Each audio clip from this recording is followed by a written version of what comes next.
Bill Belichick is the realest, most honest coach I've ever had in my life. And a guy who's going to tell you exactly what it is. He's not going to sugarcoat it. And I can appreciate that. I've always said I've thrived in environments where I knew exactly what it was, where I knew exactly what was expected of me. There was no hiding behind, words. It was, hey, this is what it is. This is what it's going to be.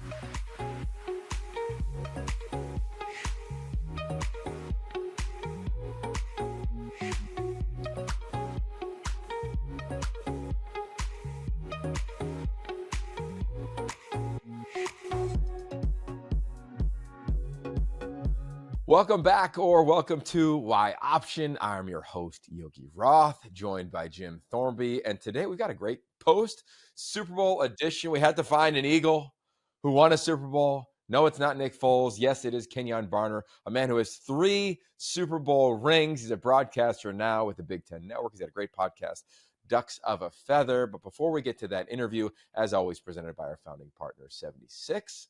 Jim, your post-Super Bowl thoughts are what? Well, I mean, it was definitely not the game that I thought it was going to be. I mean, I don't think anybody, I doubt anyone really thought that that's how that was going to pan out. But, for me, it's always kind of cool. I try and look at the rosters and see who are the guys that we used to cover and stuff like that. And, there are a couple of Stanford guys on the Eagles, and, Britton Covey is on the injured list this year. And even, what's his name? Phillips, the receiver from UCLA, is on the practice squad. So it's always kind of cool to just kind of shoot down memory lane with those ideas. The Chiefs had a much more quote unquote Pac-12 representation than the Eagles did, but it was always cool to. That's what I always use nowadays when I watch an NFL game. It's always like, oh, there's that guy. Oh, no, yeah, that's cool. Even these guys that aren't even getting into the games. Like Tanner McKee, he didn't play in the Super Bowl, but it makes me think of a couple, earlier in the season where he, got in and threw his first touchdown pass, and then they had to retrieve the ball out of the stands. So that's the stuff that really still resonates with me. Yeah, it was really cool to watch. It's the first time this year that I got to really sit down and just study an NFL game. And you're watching because you're in TV, so all of us are screwed up. It's like coaches are coaches watch the game or players watch a game. They're like, I can't just be entertained. You're studying something. Same thing as a broadcaster. Of course, Tom Brady's the biggest story of all time. So you're watching them do their craft and empathizing with the craft or projecting what might come or what you would have said. And of course, you're on a thread with you or Guy Haberman or Ashley. I'm on a thread where the first thing that comes up is oh my God, look at the score bug. Right. They put up their new score bug, it's me and my friends just all with 8,000 different critiques of score bugs because that's the nerdy TV people that we are. Yeah, you're exactly right. I thought I was with you. I thought it was really cool, watching both corners, of course, for KC, Trent McDuffie being the highest rated guy. I can remember telling his story at Pac-12 media days where why he wears number 22 is for his late brother, and then watching him early on as they call it OPI against Trent McDuffie, and I'm like, yeah, that's right, good call. But just because you're cheering for Trent McDuffie, you want him to have a great 100%. Game. And then on the other side, I think of Vic Fangio, and I got Pennsylvania roots. Go Eagles, go fly, Eagles fly. He grew up in an area where I grew up. So the regard for Vic Fangio from the Scranton Times is insane, as you can imagine right now. So that was just kind of cool to see that happen, do it for that city in that state. I was pulling for KC. I wanted to see a three-peat just because it's something unique we've never seen before. But this was domination really from the beginning. I loved how they went for it on fourth down. It was reminding me of a lot of Ohio State this year, in terms of, especially in their playoff run of this is who we're going to be. Period. We are gassed down. Let's go. They were the more confident team, I thought, from the jump. They looked faster. They looked like they can anticipate throwing lanes and windows and plays that were coming. They just looked clearly like the better team, which makes today's interview just really fun. So before I get to that, I just have one more question for you, Jim, because now football's over, bro. We don't even have we're college football, and then we leaned into the NFL just because. And it's over. So what do you think is next here for Y Option here in the off season? I mean, well, as I told my wife last night, I was like, there is no real off. I mean, there is the off season, but is it really the off season? Like the rumor mill continues to go. We see the story about Oregon's wide receiver coach is going to go now to reportedly go to the Cowboys. So like that continues to play, and spring football will be here like before you know it. I'm sure there's probably teams. I haven't seen a full schedule yet, but I'm sure there's probably teams that will be playing in the month of February, having their quote unquote spring games. And then it'll be most interesting to see, which teams actually allow their spring games to get broadcast or not this year, which is I think going to be the new trend. Or if they do, like, is anybody, talk about they're not going to show anything. They are not going to show anything of like, oh, here's this guy, like here they are stretching or whatever, because they don't want any of their guys getting rated in the portal. So yeah, I mean, it's literally, it's one thing after that. I mean, the NFL Combine will be in, I think 3 weeks from now, or less than 3 weeks from now. So like, it's literally, it's slower. I mean, it's 100% slower than it is from, August to December, but, there's never a lack of, storylines in the off season. Yeah. Well, I'll tell you this, here we sit on a Monday recording of the day after the Super Bowl. Tuesday of this week, every NFL team, other than probably the two that just played, go back to work. Yeah. That's like report back to work day. So yeah, the calendar has totally changed, and here we go. Flip the page, and here comes the next season. But we are going to reflect back on this past season. We are also going to reflect back on past seasons with today's guest. It's the aforementioned Kenjon Barner. He's a Hall of Famer at Oregon, one of the great running backs of all time within that program. Now he's a broadcaster. He's made the transition. He also has 3 Super Bowl rings. So on behalf of our founding partner, 76, keeping you in the know on the go, go, go, we catch up with Kenjon Barner to reflect on his Eagles winning their second Super Bowl in a couple of years. Also, we talk about his Ducks and what they will be doing moving forward. Hope you enjoy this conversation with Kenjon Barner. As referenced, here is a man who's got a few rings, and here we are a day after the rings were awarded to, I guess, figuratively, with the Philadelphia Eagles winning the Super Bowl. You had a ring with the Philly Eagles. Kenjon Barner joining us today, a broadcaster, podcaster, obviously an elite player, somebody I consider a friend, and now a colleague as well. Thank you for joining. And I got to know, like, what was yesterday? What was Sunday like for you as the Super Bowl was concluding? Man, it was, first and foremost, thanks for having me on. I'm glad to be here with you. It's a pleasure. It's an honor. And like you said, a friend, be able to be on here and converse and just go back and forth. I love it. Thank you. But yesterday was everything that I thought it would be. Even though I'm not immediately attached to the organization is still in my heart. Out of the 3 Super Bowl rings, that ring meaning the most and having the most value to me. But yesterday was... there was so much about yesterday. That were the storylines that could have come out. But to me, we all know the cliche saying that offense wins games, defense wins championships. And yesterday was a prime example. As great as Jalen Hurts played, as well as he played, the game was really about the defense. The game was really about the front four to create the amount of pressures, to create the sacks, 6 sacks in the game, one off the record, to be able to do that without blitzing. How crazy is that you don't blitz one time and you have Pat Mahomes looking like it's his rookie year in the NFL? It was wild, man. It reminded me of Ohio State and the game against Oregon that we were both at the Rose Bowl. I remember interviewing Ryan Day. We were on the Big Ten Network set after the game together. And I said, Coach, like, you didn't even blitz. I counted 3 pressures the whole game. And he goes, I know. He was on the set with his former defensive coordinator, Jim Knowles. He said during the game, being like, Jim, are we going to blitz? Are we ever going to blitz? And he's like, we're good. We're good. Because they were winning with the fellas that they had up front. I'm curious for you as you watch that, though. As somebody, I grew up in Pennsylvania.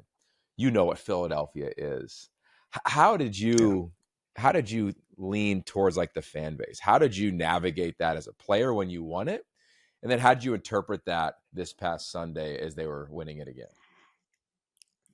For me, it took me a little bit to really get comfortable within that fan base and within that city. Philadelphia is unlike any other city I've ever been in, and I've been around quite a few places. But that fan base is so passionate and so loving, but at the same time so harsh. That is one of I've said this and I've been on record saying this. It is the worst, best fan base to have in all of football. It really is because they're gonna boo you, they're gonna get on you, but it's like your child. You can say whatever you want to your child, but bet nobody else better not speak out of line to your child. And so that's the kind of the idea, the mentality of that fan base. But going back to when we won it, I had really dove into the community, like became a part of it, talking to random people, being out and about, and you truly felt how much it meant to the city of Philadelphia. From stories, I was in an Uber, and my Uber driver, he's crying after he figures out who I am, and he's telling me about his dad who had passed away, and he said his dad's dying wish was whenever the Philadelphia Eagles won a Super Bowl to spread his ashes along Broad Street. And so he had been waiting years to be able to do that. So when you take stories like that and you know how much it means to these. It's something I've never experienced it, and so for yesterday, it's kind of like that redemption story of them being there 2 years ago, losing the way that they did, going back to after the 2017-18 season to be in a position to get there again, but a drop pass being the reason that they potentially didn't make it back to the bowl. It's like that redemption story. It's a true Philadelphian story. We don't stop. We never stop fighting. We keep going. We're going to keep going until we get there. We're going to knock down every door. When the door closes, we're going to create another way. That's what that was for me yesterday. It was the epitome of that, of Philadelphia and what that city stands for: grit, grind, and victory. Yeah, I love that. Grit, grind, and victory. I mean, it's like the Rocky Steps, right? You just find your way. You just keep going. It is You're going to true. find your way. Like I can remember being a kid, like going through the city of Philadelphia. It's about a 2-hour drive from our house, and my dad would always take us to either New York or Philly. And there's something about you're there, and you just have this. You lean into it, right? Or it just grabs you and Yes. holds on to you, and then you have to interpret it as we referenced. So you go to Super Bowl number 2, and you're going the Patriot way. Like you had to interpret that. I'm curious, like you're listening to Tom Brady, who I know, I would bet if you meet somebody on the street, they're asking you about like Super Bowl, Brady, Belichick, or like what it was like to play at Oregon. Like those 4 have got to be 1,000%. 1,000%. So again, I love the idea of like interpretation. How did you interpret Tom Brady, and what did you know about his prep as a player that you think leaned into his broadcast as you're a broadcaster now? And then I want to hear the story about the Patriots as well. I'll follow up with. Well, with Tom wasn't really around. Okay. So you didn't really see his prep. Like you seen Tom when it was time for practice. You seen Tom getting ready for practice. And then you didn't see Tom again until meetings. So his personal time and what he did on the ins and outs, you didn't really see. But from what I can tell, being an observer, when you got on that field, Tom was on top of everything. Tom treated practice as if it was a game. Tom treated practice as if it was a championship game. Tom was on you about every little thing. And a lot of quarterbacks don't do that. You know, they let some stuff slide. But that wasn't who Tom was. So as far as his preparation, I've been around some smart guys in my time in the league, whether it was Phillip Rivers, Sam Bradford was an extremely smart guy. Obviously, Tom Brady. The list goes on. There's been a few guys that I've been around, like these guys really know the game of football, but there was none like Tom. There's nothing that he hadn't seen. And his preparation and what he put into the game, you've seen the results of it. Yeah. For you, and then you wanted to know about. Go ahead. I was going to say, for you as a broadcaster, do you prep for a broadcast? You do a bunch of different stuff from social media to studio shows, etc. Yeah. Like, do you prep with the same ideals that you prepped as a player? And as you're watching them, 1,000%. Okay, cool. So tell me about that. And so for me, I was a note card guy when I was in the league. I always had to learn a different offense. I was with 7 different teams in 10 years. So I had to create a structure for me to be able to learn and be able to remember. So I was a flashcard guy. I wrote, still to this day, I have 1 million flashcards of every play, of every scheme, of every blitz pickup, of everything. And so I would write the play out on the card, and on the back of it, I would write the answer to the play. So if it's delta right, 62 H swing, that I'm writing down everything. Okay, I'm looking at the play, I'm flipping it over. Okay, got it. And so I'm looking at the card and I'm repeating exactly what it is so I can learn it and keep it. The same thing comes for me with this broadcasting world. It's okay, what am I going to be talking about? Who am I going to be talking about? I'm putting a list of players, a list of things, whether it's offensive, defensive plays, whether it's particular guys, and I'm writing things down on the back of that card. And so I'm pulling that flashcard up. Okay, who is this? What has he done? What do I want to hit on with him? Or I'm in my notebook writing down things. It's much easier because it's kind of like having an open book test when you're on the desk. You can have your notebook, you can have your phone there, and you're able to kind of look and see, okay, I want to hit this, this, and this, especially when we go on breaks. You have that opportunity to go, okay, this is what's coming up in block E. This is what I want to hit. And so it's a little bit different because I got the answers to the test right there in front of me. But as far as the preparation on my own outside of the set, nothing changes. My sister taught me that it was more of a spiritual lesson that she was teaching me. But she used to tell me, baby, if you were to put as much energy and effort that you put in sports into God, imagine where you would be spiritually. And so I took that. If I put the same energy and the same effort and the same attention to detail into broadcasting and what it takes to become a Yogi Roth, what it takes to become a Ryan Clark, a Stephen A. Smith, Ashley Adamson, whatever it takes to get there, if I put that same attention to detail in it, where could I be? So I took the same mindset, the same approach. This is what helped me learn 18 million different playbooks, sometimes 2 different playbooks in a year, and know it better than the guys that have been there. This is what I'm bringing to the table for this broadcasting world. That's so cool, man. And you know, I told you this after we did the Rose Bowl together. You can tell. You know, I think, and you know, our producer Jim Thornby's been on TV longer than both of us combined.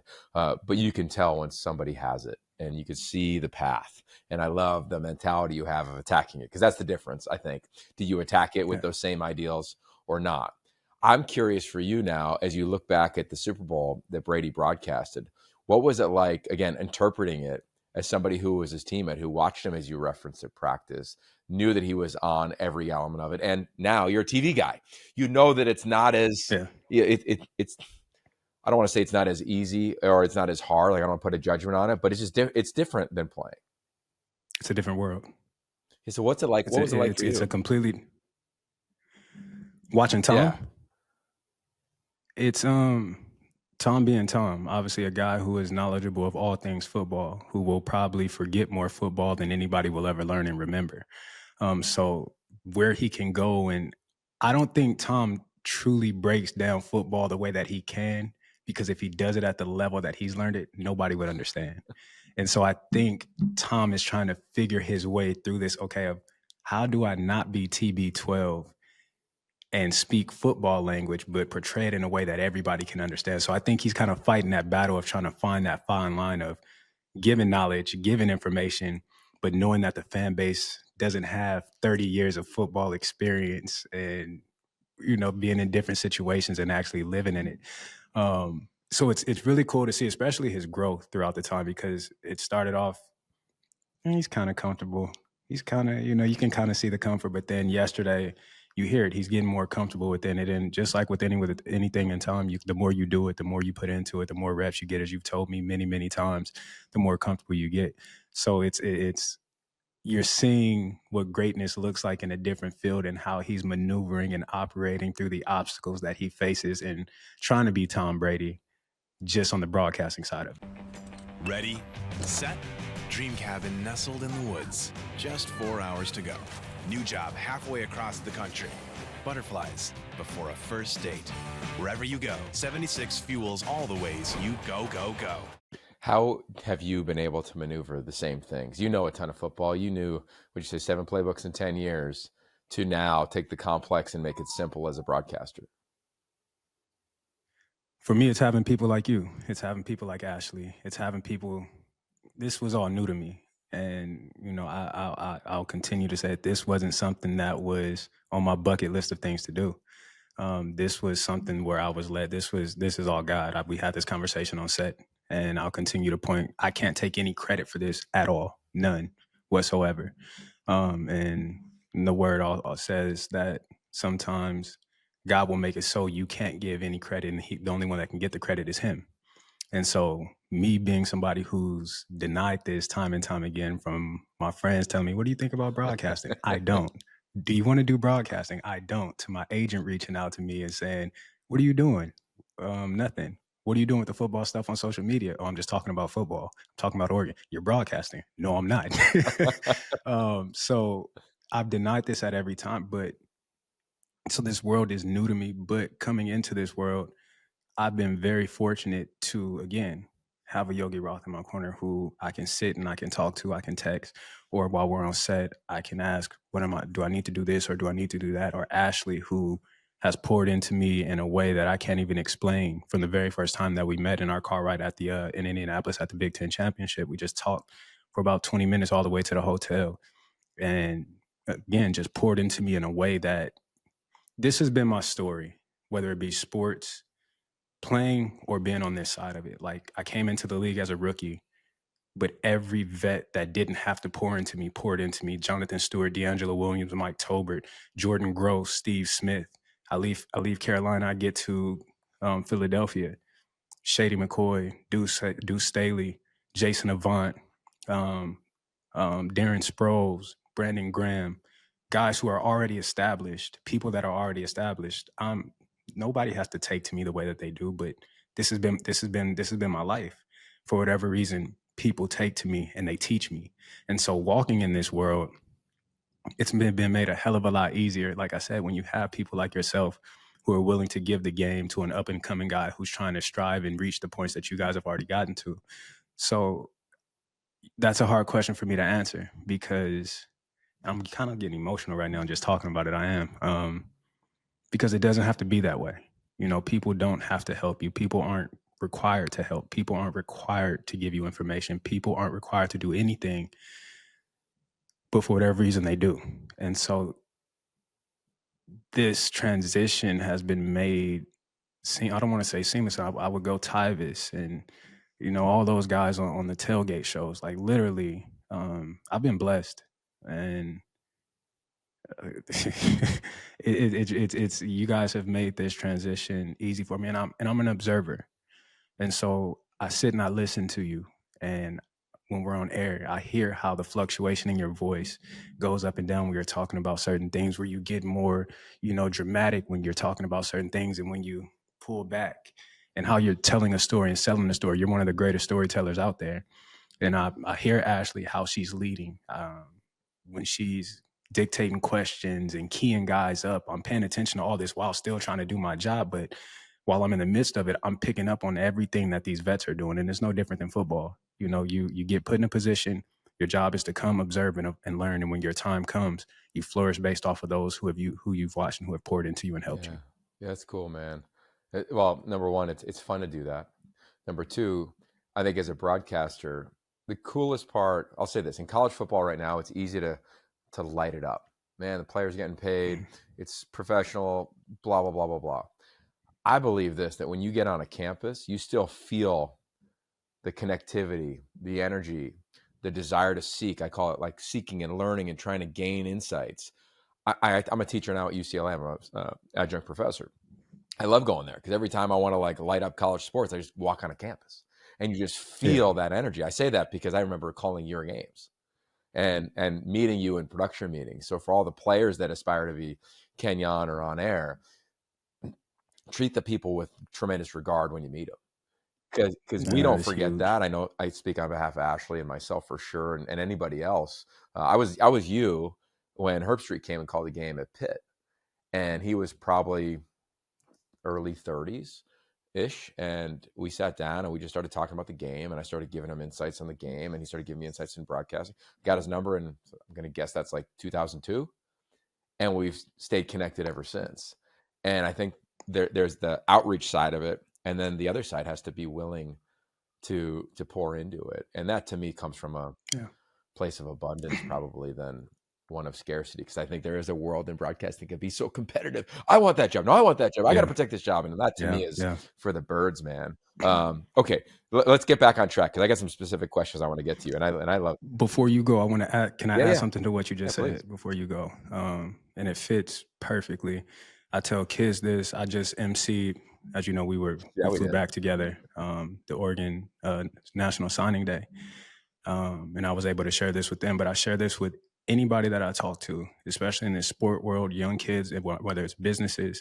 And to what you just said about being somebody that's receptive and treating people well, I always tell people never let your talent get you somewhere that your character can't keep you. Your talent can open doors. Your talent can get you in rooms that you couldn't even imagine being in. But when that talent starts to decrease, all that's left is you. And are you somebody that people want to be around? Are you somebody that people want to help?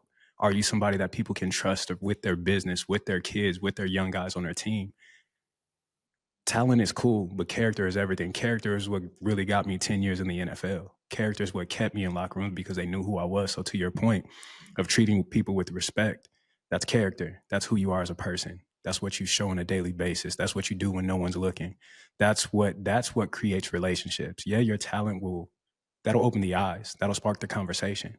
But once people begin to really dive into you and be around you and get a feel for you, I don't really like that guy. That guy's a little bit different. Or he is exactly who I thought he was. I love him. So to those that will see this, again, never let your talent get you somewhere your character can't keep you. Amen. I love that. I'm gonna be echoing that many times.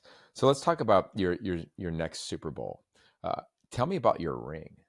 Like, did they give you a ring? Like, how did that shake out with New England? And is there a story With New behind England, so with New England, that's a whole story in itself. One, Bill Belichick is the realest, most honest coach I've ever had in my life. And a guy who's going to tell you exactly what it is. He's not going to sugarcoat it. And I can appreciate that. I've always said I've thrived in environments where I knew exactly what it was, where I knew exactly what was expected of me. There was no hiding behind, words. It was, hey, this is what it is. This is what it's going to be. So Bill, I got cut 3 times within that season by New England, but got brought back each and every week. And so it might have been 4, but every time Bill would call me into his office, hey, we're going to cut you. Listen, we're not trying to jerk you around. We love you. We love what you bring. We love who you are. But you're just the easiest guy to do this with because you don't have any guaranteed money contractually. So we can kind of pull you in and pull you out. I said, okay. He said, so here's what I want to do. Make sure you're here on Monday so I can pay you for the week. And he told me that every time I got cut. Every time. Don't go anywhere. Keep your access card because we're bringing you right back right after the game on Sunday. Don't go anywhere. But I didn't have my best time in New England. They brought me there to return punts. I couldn't catch a punt to save my life out there. I could not. I'm telling you, it was terrible. One practice, I can't catch a punt. Literally, every ball is hitting the ground. The wind is just whooping my behind. And you know how Bill has that walk. He has a ball in his hand. He comes back and he stands next to me. He doesn't say anything. We're just standing there. He looks at me. I look at him, and he goes, well, what did we bring you here for? And my response to him was, I'm wondering the same thing. And we kind of laughed, and he said, listen, you're a great returner. We love you. Like, you proved it. We watched you all last year. We played against you. Just relax, find yourself, find your confidence. You're good. Don't worry about it. But I continued to work. I continued to grind. I showed up every day. It was on time. And if you're a guy that works hard in New England, Bill will love you. Bill will respect you. But if you're not, you won't last there. And so I ended up getting cut. I think it was maybe week 11, right before the bye week. And the plan was for me to go back to New England. We had been in contact before they released me and then a little bit thereafter. But Carolina ended up claiming me off of waivers, and I ended up going back to Carolina. And so I thought that was it. Fast forward, after New England won the Super Bowl, I get a call. And he's like, hey, how you doing? I'm like, I'm good. This isn't Bill. I forget the man's name that called me, and I hate that.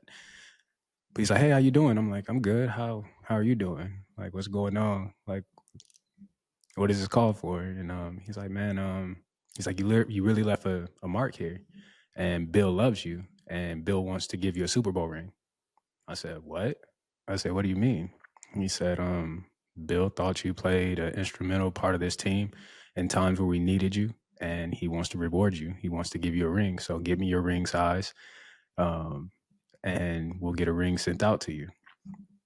I said, oh, okay. Okay. And so that was that story.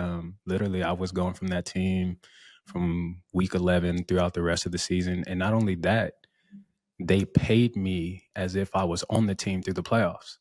Like, they sent me playoff checks. Wow, which are nice. I don't know if that's it. I don't. Huh? Those are good. Those are nice checks. Those are great checks, especially when you're going as deep as they're going. So That's that story, man. They treated me well. I got nothing but love and respect for Mr. Kraft and Coach Belichick. Um, just a great group of guys to be around. So that's that story. Wow, that is wild. I'm curious Yeah. how that has impacted you as you've moved forward in your life, and where is that ring now? So I gave that ring to my dad. There's a video, I think I have it on my social media. Like my family has been my biggest supporter, but my dad has been, he's a father that I wish everybody could have. He's an example of a father. I don't have a dad, I have a father. I think there's a huge difference in that. And so my dad, who has been my biggest supporter, who I traveled every single weekend with, whether it was playing AAU basketball, my father, who never missed a college football game, not a single game, whether it was home or away, whether it was in Oregon or Tennessee, my dad was there. He was there. Never missed anything, never missed a high school game. My father was always there. My mom had to work, so it was a little bit different. And if she could have been there, she would have. But that was my opportunity to thank my dad, for who he had been to me, what he is to me, what he meant to me. Again, you never know that you're going to win 2 Super Bowls, 1 Super Bowl, or 3 Super Bowls, but whether there was going to be another one coming after that, I wanted him to have his own, to know that, like, I appreciate you for everything that you've done for me. I appreciate you for supporting me the way that you supported me, showing up the way that you've shown up time and time again. And so I gave that ring to my dad, and now I can't get that ring back from my dad at any point in time. I asked him, like, can I get that New England ring for what? It's mine. You're right. My fault. I apologize. That's so good. Yeah. It's interesting. Like, I learned this from Coach Carroll when I was at SC. We do a thing where, like, every coach has their version of it, but like, you get the ring, it's amazing. You look at it, then you put it away and you go to attack the next year. I just had Mac Brown on this show last week, and he talked about when they won the national title. He told his players, take a look at it, then put it away. It's a whole new season. I can remember being around Pete, and I learned this during the Heisman one year. Carson wins the Heisman, Matt wins the Heisman, Reggie wins the Heisman. And, I've always watched the Heisman. My old college roommate, Larry Fitz, was there. You remember the Heisman. And Pete never went the night of the show, the Saturday night of the show. He'd go the next day to the dinner. And this is no judgment on anybody who goes or doesn't go. But I said, why didn't you go? And he goes, it's not my night. It's Carson's night. That's Matt's night. That's Reggie's night. And I thought that was kind of cool. And what I learned through that experience is the same thing with the rings that we won when I was with him at USC. It was like, yeah, it's cool. And then he would just kind of, like, I don't want to say like toss it away, but it'd be like, whatever. Like, it's just a ring. Yeah. And every time we won a Rose Bowl and I got 3 Rose Bowl rings, I remember I just gave it to my family. So I was like, oh, this is cool. Like, what am I going to do? Wear it every day? Like, and now, like, here in my 40s, I'm like, I don't even know if they know where it is. I feel like, Dad, where's the ring? It's 15 years later or whatever it's been. So there's something unique, I think, to the attachment of things when you're part of the process versus being around the process and being gifted one of those. I think it might be more meaningful, you giving it to your father, than maybe you hanging on to it right now. My dad is the reason I have anything, because I tried to give everything away. When I finished at Oregon, I literally wanted to give everything away, and I'm so glad he didn't let me, because I would be so heartbroken, because I go where my dad keeps everything, and I'm like, there's so much sentimental value there. There's memories attached to the clothing, there's memories attached to the cleats, there's memories attached to everything, and that's stuff that you can't get back. And so when it comes to the rings, it's exactly that. Like, you win them, and it doesn't really, you win them, and in the moment it's like all this excitement, you're happy, but then it dies down. But now, me being done, retired, and because when you're in it, it's hard to look back. It's hard to, be gratified in the moment about what you've been able to accomplish and what you've been able to be a part of, because you're always moving on, like you said, to the next thing. The next season is coming, the next game is coming, it's always the next. And so now, being done, I'm able to sit back and I'm like, no. Like, that's huge. That means something. Like, that's rare. I remember my rookie year, I used to drive Steve Smith to the team hotel or to the game sometime. Him and D'Angelo Williams would trade me off. Dude, it was crazy being a rookie. And so I remember Steve, we're riding, we're talking. He's like, do you think it's easy to win in this league? And I was like, I'm coming from Oregon. And then the season we're having, we ended up finishing that season 12-4, I think, in Carolina, my rookie year. In my mind, I'm like, yeah, like that's all I've ever done. I don't know anything else. And here we are in the NFL. He was like, in some other words, basically told me to shut my mouth and listen. He was like, winning ain't easy. He's like, there's no guaranteed you ever make the playoffs. He was like, you know how many times I've been to a Super Bowl? Mm. He's like, once, and I've never been back again. He said, do you know how many greats have played this game and have never had the opportunity to play for a Super Bowl? He said, more than you can probably name. He said, so don't get caught up in thinking that it's easy to win, because when you win, you have to take gratification in that, because there's no guarantee that you're going to win in this league. And so I held on to that. And so winning those rings, it always meant something, but now it means way more because I know how many greats have come before me that either don't have one or never got the opportunity to experience a playoff game or a championship game or the Super Bowl game. So it holds way more value. Like I said, people, things that maybe if I hadn't had that conversation with Steve Smith, maybe I would look at it different. Yeah. Maybe it wouldn't mean much. That's a great story, man. And you have so many. So I'm curious, like your last one, you go to Tampa and you're with Tom Brady. And one of my favorite parts of the Super Bowl coverage this past year was when he's talking to Jalen Hurts and he gives out the LFG player of the game. And he said something to the effect of, God, when it sinks in, and it will take time, but when it does, you're going to reflect back with such fondness, admiration, memories that you clearly have lived with. As you look back on that season, because that was a unique season, right? Like Tom Brady's there, no fans, if minimal, if any, are there. It's a wonky year. Yeah. When you go through that, you were, I don't think you are on the active roster, but you're part of the team. Like you're working all the different angles to make sure that you're contributing in a special way. And clearly you do that everywhere you go.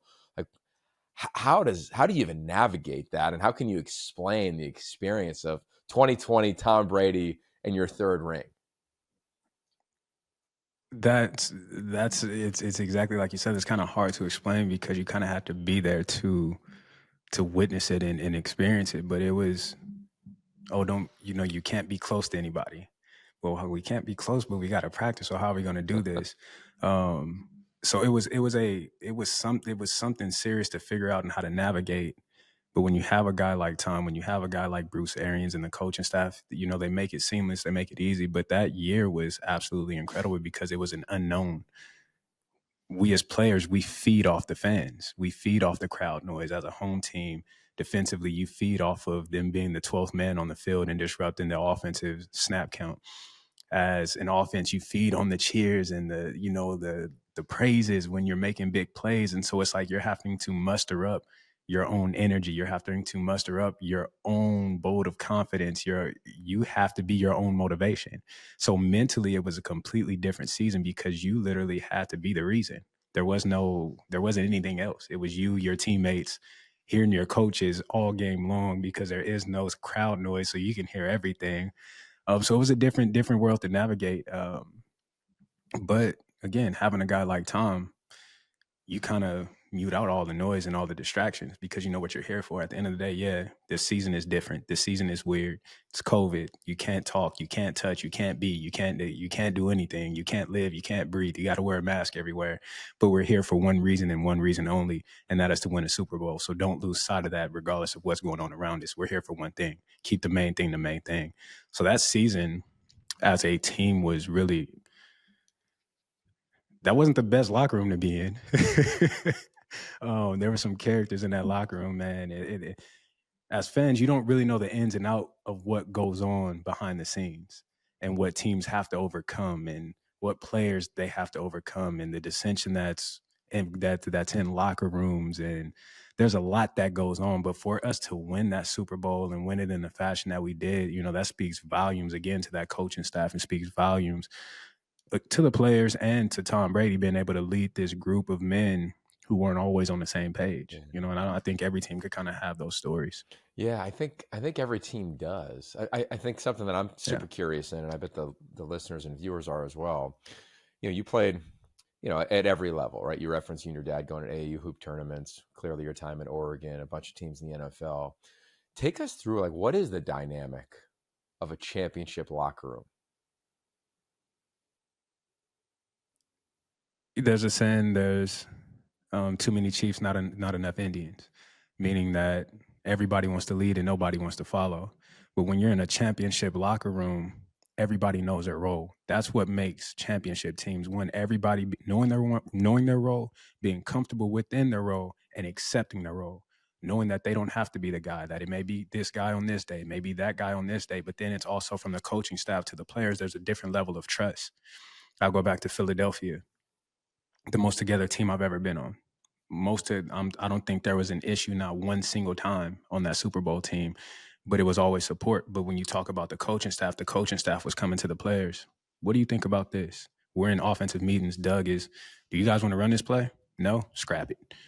What do you think we should do on this route? What do you think? Like there was a collaborative effort between player and coach, and that's what I've seen on every championship team that I've been on. Maybe not so much as a youth, but once you get older, you become more mature within the game, and you gain that respect. That's what I've seen. It was one, guys being able to be led, willing to be led. Two, the guys that were supposed to be in leadership position grab hold and led the team the way that they desired the way the team was supposed to be led. Coaches trusted players, players trusted coaches, and we all had each other's back. That Philadelphia team, there wasn't a time in any game where if the offense wasn't playing well, there was interceptions thrown where the defense was like, what are you doing? Y'all need to get it together. No, it was, don't worry about it. We about to go out here and we're going to get a stop, or we're going to get the ball back, and y'all go out there and do that thing. If the defense was getting scored on, the offense was saying to the defense, don't worry about it. We got you. We're going to go down. We're going to score. We're going to keep us in the game until you find your rhythm. There's a level of trust. There's a level of support. And there's, again, a collaborative effort to get to a common goal. Yeah. There's something unique. I mean, I coach my kids' flag team all the way up to Super Bowl winning teams. Like, you're right, that commonality, that red thread never adjusts in terms of what it takes to go win. Chip Kelly has won a lot. We talked about him on the phone a week and a half ago before he was named offensive coordinator of the Raiders. That became official.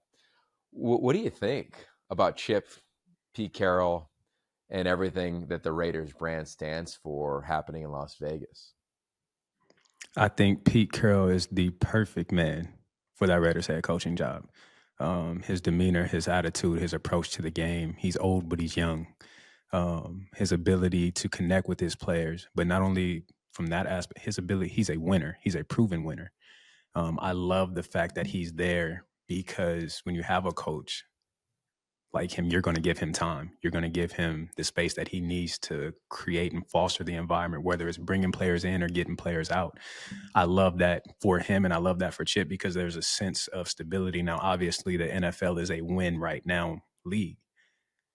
But when you have guys like that, you have an opportunity, you have some breathing room. I love Chip being in the position that he's in. I know we've seen that Ohio State, when all he has to worry about is the football aspect of football. He's a different monster. He's a completely different animal. And for so long, going back to his UCLA days, we didn't see this version of Chip that we got at Ohio State. We didn't see the creativeness. We didn't see the Chip Kelly that we seen at Oregon, where he's coming up with plays on the sideline. We didn't see that version of Chip. So I love the fact that he can just focus on football and football only, and doesn't have to worry about the politics that come with being a head man.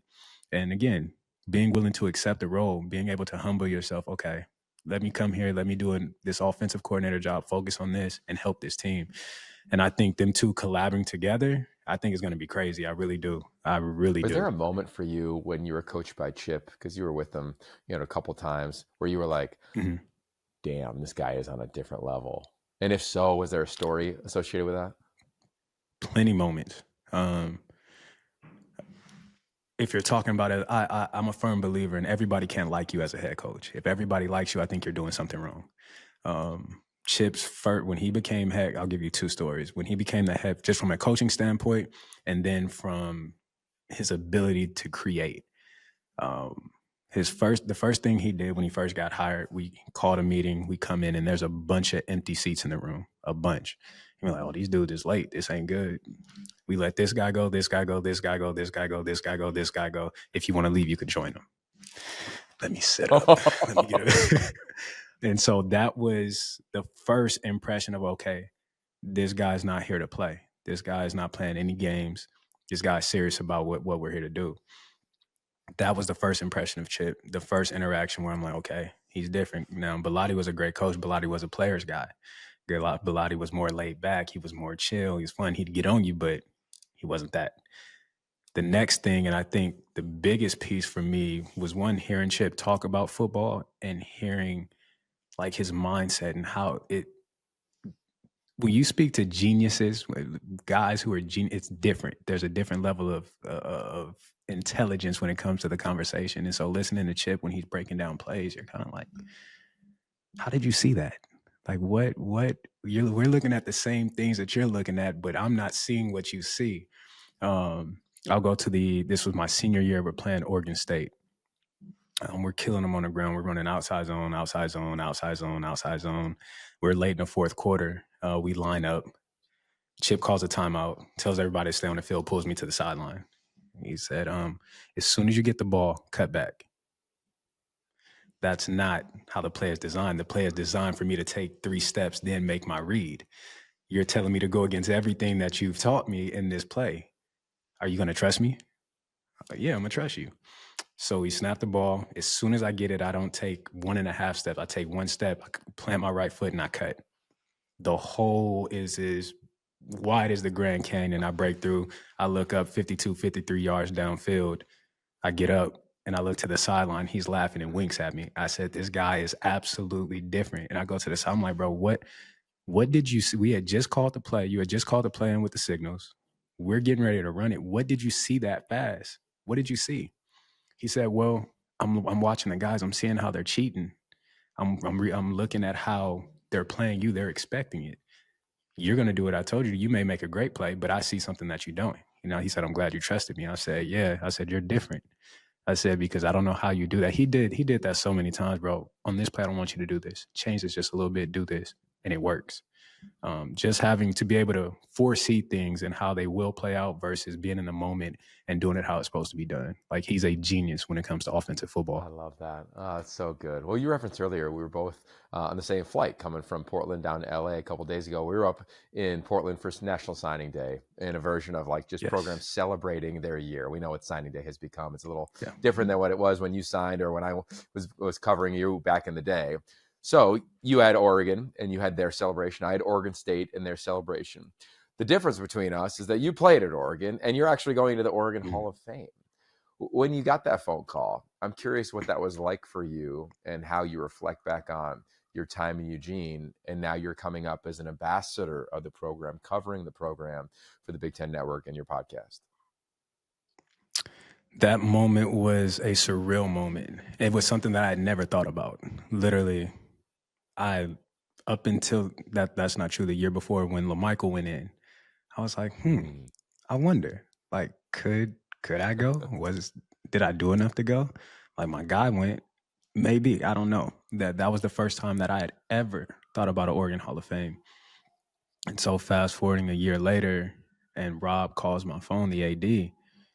I see his name pop up. I'm like, why is Rob calling me? Like, this is weird. And so I answer. He's like, hey, how you doing? I'm like, I'm good. We're having general conversation. And he's, well, I guess I'll get to why I called you. I know you're wondering. I'm like, yeah, like, what's going on? I know you didn't just call to say, hey, and see how I'm doing. He goes, I want to be the first to welcome you to the 2024 Oregon Football Hall of Fame. And I broke down. And again, about to get emotional talking about it. I'm so emotional in my 30s, Yogi. I don't know where it came from. What happened? Wait till you get to your 40s, man. Listen, I've cried more in my 30s than I cried my entire life. But I immediately broke down. I immediately, started crying. And obviously, it's tears of joy, tears of happiness. But again, I'm gonna always go back to the shoulders that I stood on to get into the place that I was in. For me, it was my family that the acknowledgement was for me. It was mine. But for me, it was for my family because everything that they sacrificed, the debt they incurred to make sure my dad was at every game, the debt, everything, whether it was training, my sister, I'm coming home on spring break. Isha, can you help me set up training when I get home so I can be, so I can stay ready for football? And her paying $600-$700, her and my dad coming together to pay to make sure I was good. It was for my family to know that everything they did for me was not done in vain. Everything that they did for me was worth it. It paid off. Like, we're here. Like, this is the ultimate pat on the back. This is the ultimate congratulations. This is the ultimate level of satisfaction of knowing we did it. Like we made it. Like it was for them. And so I'm crying more so for my family. Like everything you guys did for me, everything you did for me that I knew you did and that I didn't know that you did. Like this acknowledgement right here this is for you. This is to let you know that it was all worth it. Everything that you did, everything, it was all worth it. But then as a player, it was gratifying, like for a university to recognize you in that form. It means that you meant something, that you did something. And like I said, I never set out and wrote on my goals, I'm trying to go have a Hall of Fame game today. I'm trying to go do this. It was never that. I was just out there playing football. I was a kid doing what I loved. And for the university to acknowledge me, it meant everything in the world to me. And I wear it proudly. And now when people ask me, for instance, when I'm doing the MC thing, how do you want us to introduce you? The first thing I want you to say is Oregon Hall of Famer, Kenjon Barner, 3-time Super Bowl champion. It means something. That Chip used to say this: when you do something good, it's not a badge that you wear on your chest. You recognize it and you throw it away. No, but this is a badge that I want to wear. This is a badge that I'm proud of. This is a badge that doesn't go anywhere, that I want the world to know, like, I accomplished something that a lot of people don't get the opportunity to. So that call meant everything in the world to me. Yo, it came in a time where life was not the brightest. It gave reassurance in who people. If my brother says this about me, he said, "You don't walk around in who you are, because I don't think I'm no different than anybody else. What I did just happened to be televised, but that meant something to me. It told me, okay, you are who everyone said you were. You are who you believed you were on the football field, but more importantly, the university and the very place that gave you an opportunity recognizes the success and what you did on the field." So it meant everything. It meant absolutely everything. Yeah, there's something I think that athletes have, me included for sure. Coaches definitely have it. I'd imagine you may agree, is that we really lack self-compassion.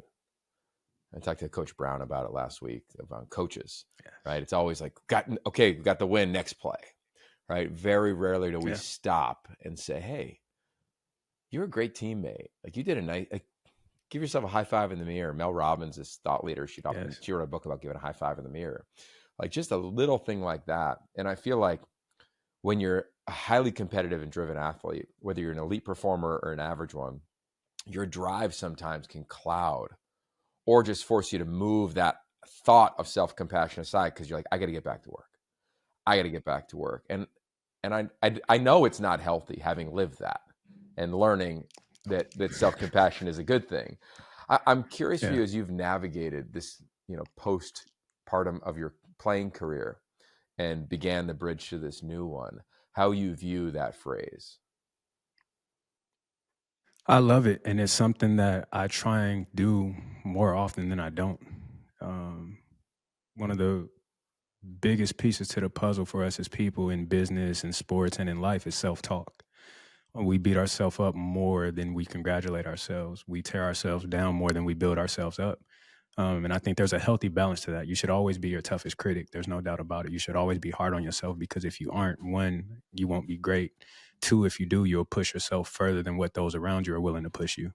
And so now, having lived through sports and been around and talked to different people, and my brother's constantly harping on me, I tell people now, hey, make sure you take time to take in what you just accomplished.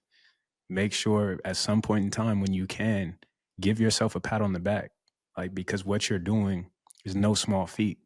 And so for me, I'm my own champion. My family always champions me, but now it's when we do a show and I get off air, I'm walking wherever I'm going. Good job, bro. Like, you did your thing. Like, be proud of that. Like, you moving in the right direction. It may not be nothing for the public to see. I may not be jumping around, giving a tiger fist pump. I may not be doing any of that. But in my mind, I'm telling myself, good job. But in that good job, it's like, okay, this is where you need to get better at. But good job.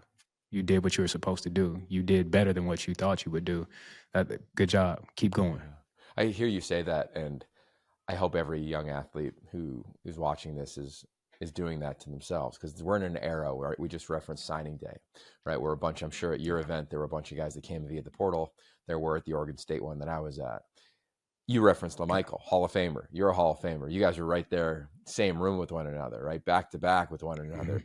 When if you look back at that era and that team you were on, but put it in the era with the rules that exist now, what do you think would have happened to that room? What do you think you would have done with the headspace you reflect upon back when you were 19, 20, 21 years old? That's a hard question. It's not a hard question for me to answer, but I was raised different. Yeah. Like my dad raised me that your yes is your yes, your no is your no. I had the opportunity to leave Oregon once I committed to Oregon, and me and my dad were having conversations, and I'm telling the coaches that are calling and telling me to come for visits, nobody has to know, we can get you in, don't worry about it. But my dad's like, who did you tell you were coming to school? Oregon. Okay, then what need is there for another conversation? There isn't. Okay, so dead the conversations. And so for me, even my freshman year, I literally almost left Oregon.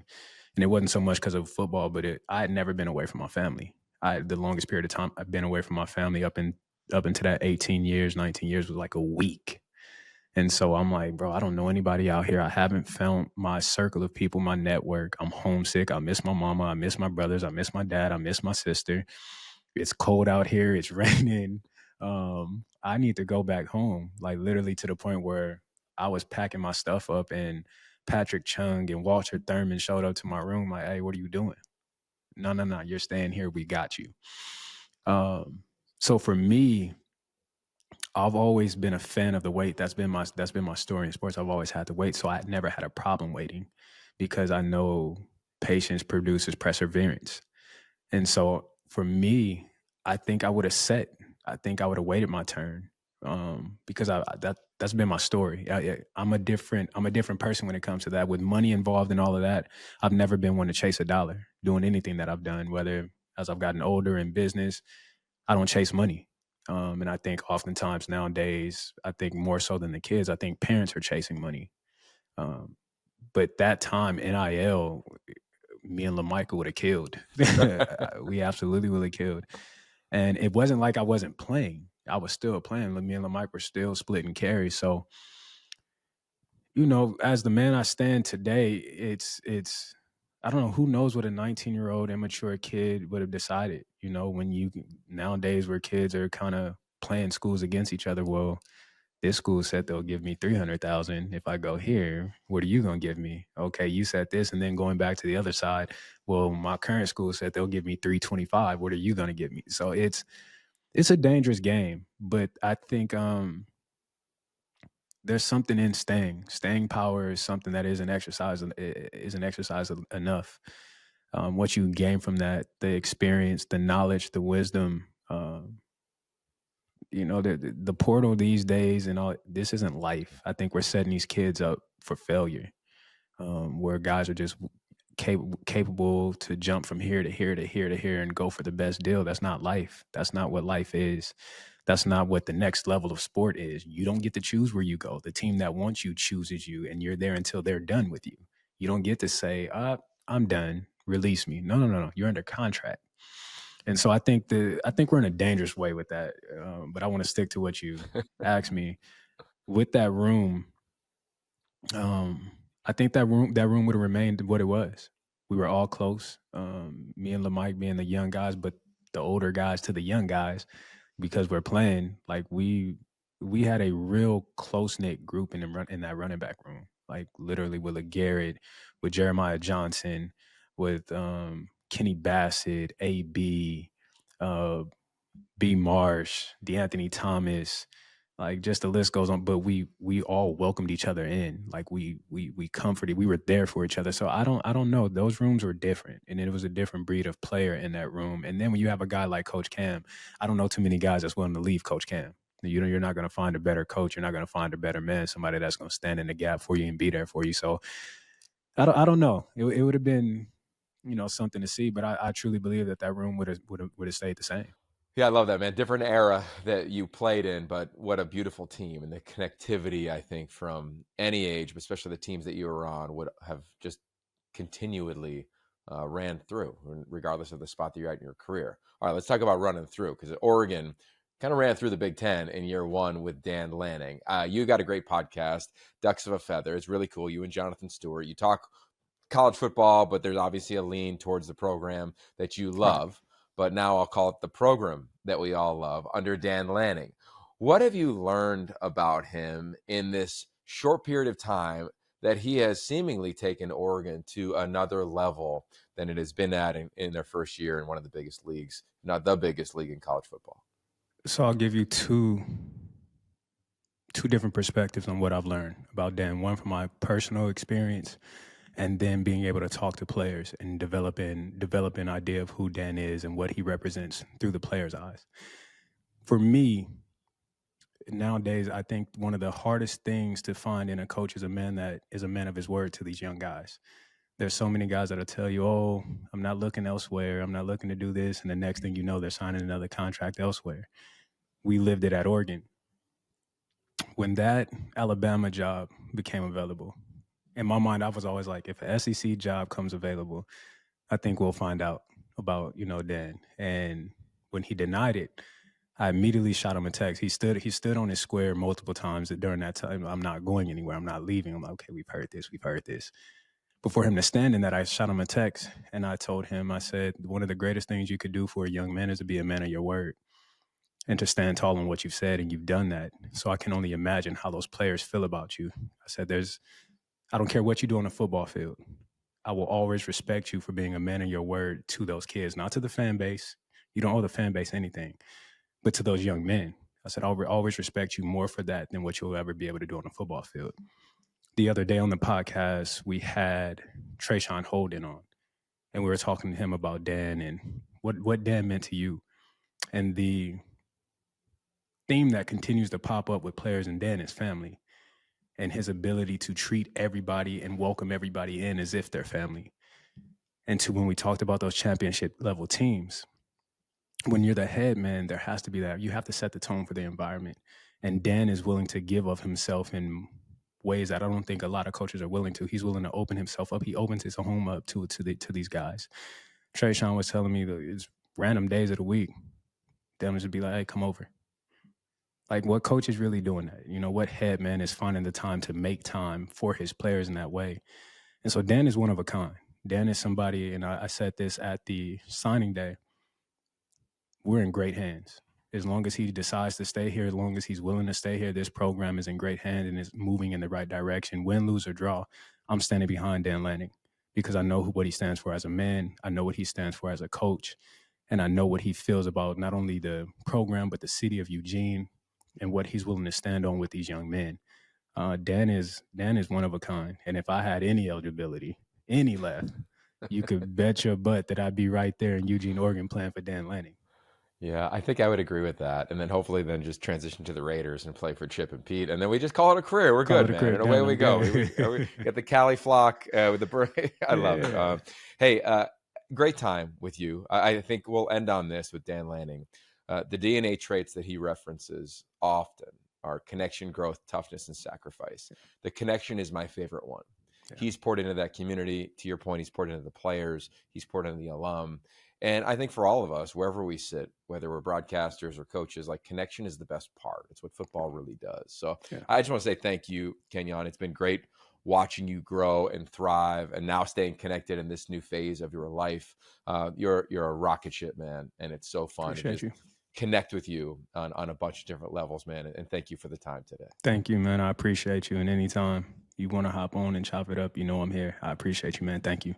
All right, I think we're going to do that because we had a lot more to talk about. So we'll make sure we bring you back, maybe Let's do it. Spring ball, post-draft, something along those lines. Let's do it. I'm here. Let's do it. There it is. Kenjon Barner, the Hall of Famer, the 3-time Super Bowl champion. But he only has 2 of those rings because Dad has the other one, man. And now I'm sure you're just going to be basking in that Eagles glow for the next couple weeks, as you should. Thanks for coming on Y Option. Everybody stay safe. Peace.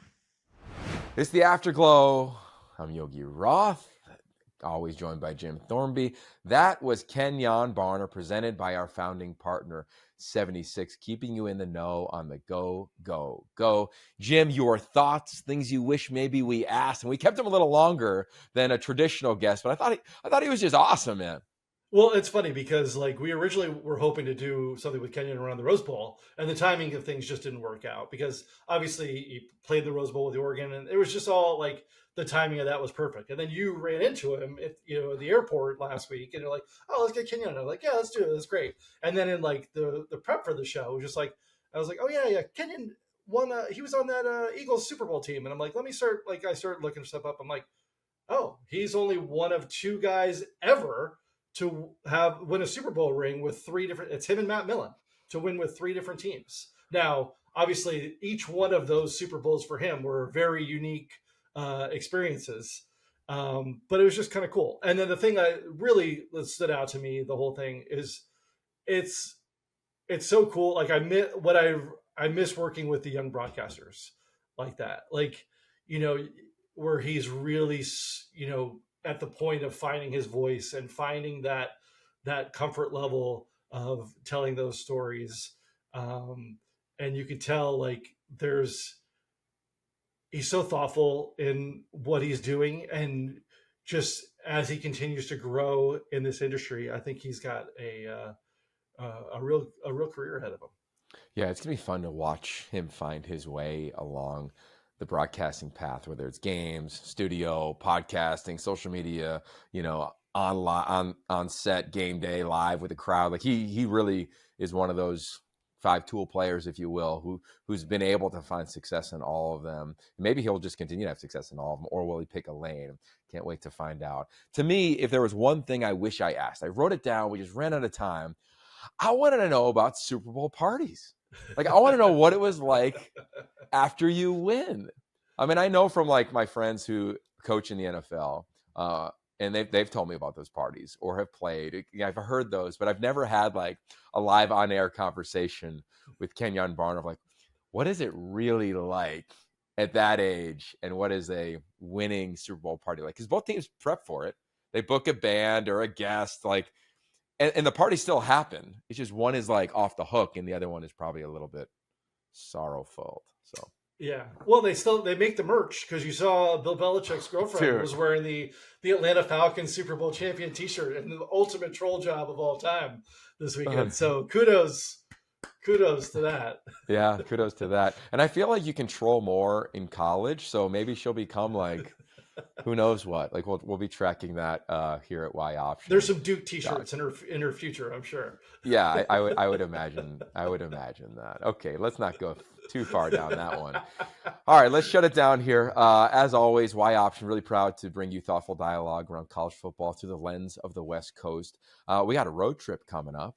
I'm on my way to Tuscaloosa, T-Town. Next week, midweek, I'll be down there. Got an interview with Kalen DeBoer, which will be really fun. And also just be around those guys, right? Ryan Grubb returns as the offensive coordinator. Nick Sheridan is still there. They have an elite team. They didn't have an elite season. So we'll bring you some college football insight from them. Also talking to a couple head coaches later this week. And we'll continue to bring you content every single week. And as always, let us know what it is that you may want in this offseason. You want more conversations with coordinators, right? Marcus Arroyo up for the Broyles Award, heading down to Arkansas later this week for the announcement of that award. He's the only offensive guy. He's the only offensive guy there. Everybody else is on defense. So what wins, offense or defense? We'll find out. We'll have a conversation with him. I'm sure we can get him on the show as well in the next couple weeks. But let us know what you're thinking. Jim and I will try to deliver. As always, everything for us is at yoption.com. Check it out when you can. Share it with a friend. And as always, stay steady and stay safe. Peace.